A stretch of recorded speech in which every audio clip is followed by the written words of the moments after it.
Hello guys, তো দেখো আজকে আমি রান্না করব কাতলা মাছ আলু দিয়ে পাতলা ঝোল করা হবে। অনেক দিন পর একটা বড় ভিডিও নিয়ে এসেছি। বড় ভিডিও আমি করতে পারিনি, আমার ভীষণ ঠান্ডা লেগেছিল, সর্দি জ্বর কাশি হয়েছিল।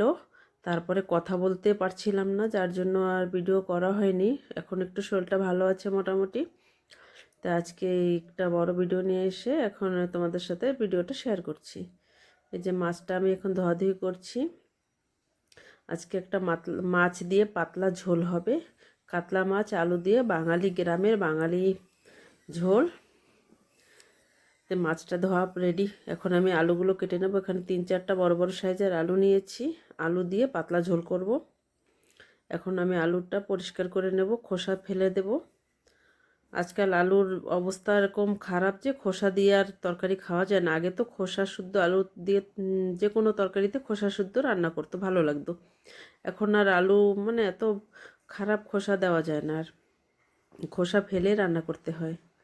এই যে আলুগুলো আমি এরকম পাতলা পাতলা করে, পাতলাও না মিডিয়াম সাইজের করে, লম্বা লম্বা করে কেটে নিয়েছি। এই যে আলুগুলো আমার কাটা হয়ে গেছে। এই যে আলুটা এখন কেটে রেডি করে এখন আমি মাছটা ভাজা করব। মাছে এখন লবণ হলুদ মাখিয়ে তারপরে ভাজা আরম্ভ করব। কড়াই বসিয়ে দিয়েছি, কড়াইতে তেল গরম হচ্ছে। এদিকে যে তেল গরম হয়ে গেছে, এখন মাছগুলো দিয়ে দেব। একবারে হবে না সব মাছ, আধা আধা করে ভাজা করব। এখানে 1 কিলো মাছ আছে, 1 কিলো মাছেরই ঝোল করে নেব আজকে।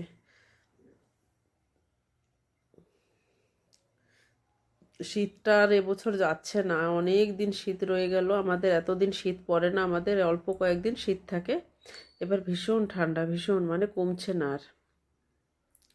আর তার মধ্যে ঠান্ডা লাগলে তার আর ঠান্ডা জ্বর কমছে না, এরকমই থাকছে। এই যে মাছ আমার ভাজা হয়ে গেছে, কটা ভাজা নামিয়ে রেখে বাকি কয়টাও ভাজা করে নেব।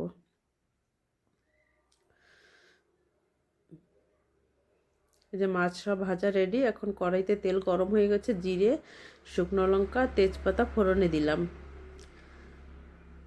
এখন আমি আলুগুলো সুন্দর করে ভেজে নেব, লাল লাল করে আলুগুলো ভেজে নেব।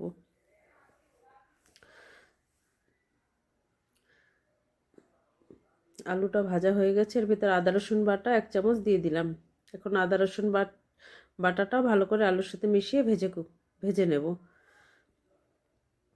আদা রসুনটা ভালো করে না ভাজলে কাঁচা গন্ধ আসবে। এদিকে দিলাম একটা টমেটো কাটা দিয়ে তার ভিতরে লবণ হলুদ লঙ্কার গুঁড়ো আর ধনে জিরের গুঁড়ো 2 চামচ দিয়ে এখন মশলাটা কিছু সময় ভেজে নেব।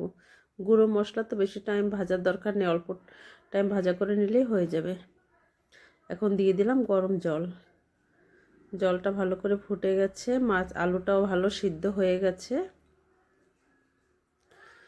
এই যে প্রায় হয়ে গেছে আলুটা সিদ্ধ। এখন এর ভিতরে দিয়ে দেবো আমি ভেজে রাখা মাছ। এই যে মাছ সব দিয়ে দিলাম এখন মাছ। এখন হালকা করে নাড়াচাড়া করে দেব, তেমন জোরে নাড়াচাড়া দেওয়া যাবে না।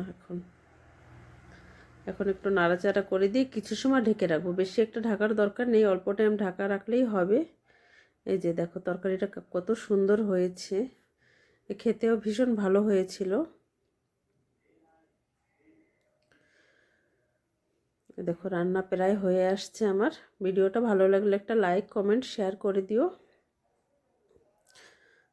এই যে পাতলা ঝোল, আর একটু সময় জাল করে নেব। এখন প্রায় হয়ে গেছে, একটু ধনিয়া পাতা দিয়ে এখন নামিয়ে রাখবো তরকারিটা।